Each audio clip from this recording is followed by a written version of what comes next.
कुछ जगहें ऐसी होती है जिनके बारे में लोग कहते हैं वहाँ मत जाना, कुछ ठीक नहीं है। लेकिन ये कहानी उस जगह की है जहाँ लोग अगर एक बार चले गए तो फिर कभी वापस नहीं आते थे। ये कहानी है छत्तीसगढ़ उड़ीसा बॉर्डर के पास बसे एक छोटे से कस्बे की। कस्बे के बाहर शमशान के पीछे एक पुराना टूटा सा मकान था। लोग उसे कहते थे पीछे वाला घर।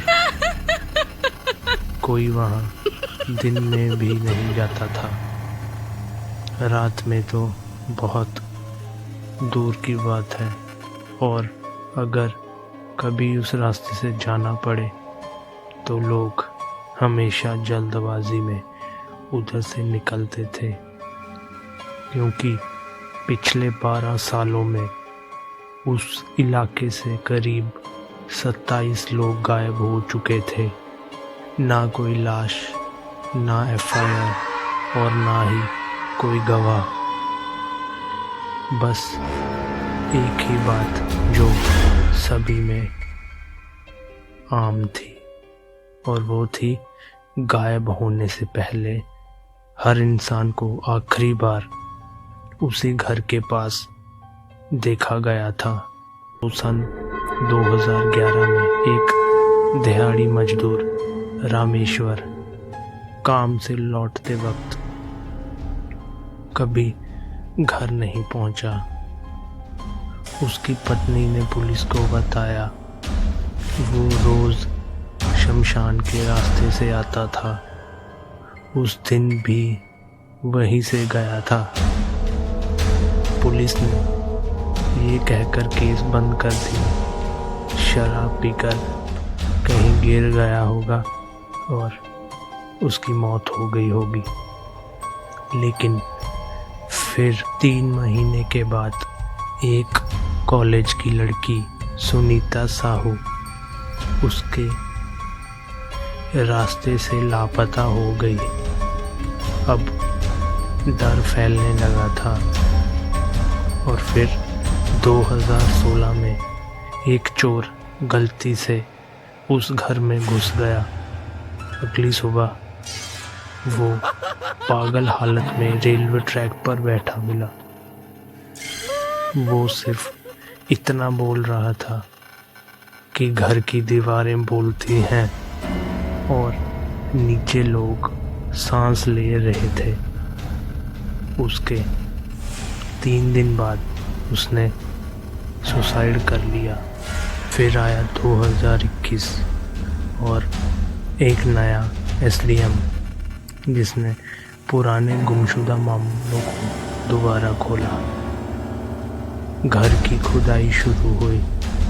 पहले 6 फुट तक तो कुछ नहीं मिला, लेकिन जैसे ही 7वें फुट पर खुदाई वाले पहुंचे तो वहाँ एक इंसान की हड्डी दिखी। उन्होंने जैसे ही उस हड्डी को निकाला, फिर दूसरी, और फिर ऐसे ही करते करते तीसरी और चौथी। कुल 19 मानव कंकाल पाए गए।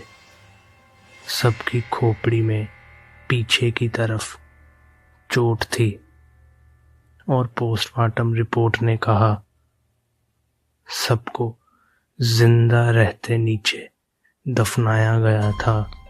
और घर का मालिक था श्यामलाल पंडित, एक शांत पूजा पाठ करने वाला आदमी जो लोगों को समस्याएं हल करने का दावा करता था। वो लोगों को तांत्रिक उपाय, नजर दोष, बीमारी का इलाज, ये सब के बहाने से अपने घर बुलाता था। असल में वो लोगों को बेहोश करता, जिंदा नीचे दफन करता और उनकी ज़मीन, पैसे, पहचान सब गायब कर देता। लेकिन सबसे डरावनी बात 19 कंकाल मिले थे, लेकिन लोग 27 गायब हुए थे। जब पुलिस ने पूछा कि बाकी 8 कहाँ हैं, तो श्यामलाल ने सिर्फ इतना कहा कि कुछ लोग अभी भी दीवारों में हैं। और उसके बाद वो हंसने लगा।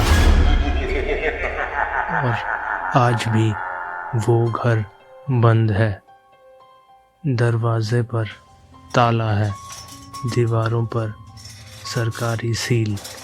लेकिन सवाल ये नहीं है कि घर बंद हुआ या नहीं, सवाल ये है क्या वहाँ से डर भी बंद हो गया।